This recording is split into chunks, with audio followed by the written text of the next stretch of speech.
Bonjour, aujourd'hui nous allons parler du community management. Alors, le community management, c'est un travail qui est exécuté, réalisé par le community manager, le fameux CM, dont beaucoup de monde parle et beaucoup de monde ne sait pas vraiment de quoi il s'agit. En fait, le CM n'est pas simplement un technicien expert dans la gestion des réseaux sociaux. C'est-à-dire que même si son travail consiste en partie à maîtriser parfaitement ses réseaux sociaux d'un point de vue technique, que ce soit Facebook, Twitter, Pinterest, Instagram, YouTube, j'en passe et des meilleurs, son travail est essentiellement en fait un travail de relation. Il fait le lien entre l'entreprise d'un côté et le marché de l'autre. Alors quand je dis le marché, c'est au sens large, c'est-à-dire que le community manager peut être amené bien évidemment à régler des problèmes de SAV, à répondre à des questions d'avant-vente.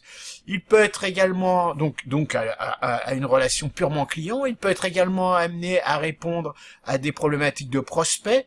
Il peut être amené à gérer ce qu'on appelle des likers ou des haters, c'est-à-dire des gens qui adorent une marque ou des gens qui détestent une marque. Bref, le rôle du community manager est bien plus large qu'un rôle de simple technicien. C'est vraiment quelqu'un qui va faire le lien entre l'entreprise et son marché grâce aux réseaux sociaux. Alors, la grande question qui se pose en général, surtout dans les petites entreprises, c'est j'ai pas les moyens d'embaucher un community manager. Est-ce que je dois sous-traiter ce travail, sous-traiter cette tâche et prendre un community manager en freelance? Eh bien, l'expérience que j'ai en la matière aurait tendance à me faire répondre que non. Tout simplement parce que pour être un bon community manager, il faut avoir une maîtrise parfaite des rouages de l'entreprise.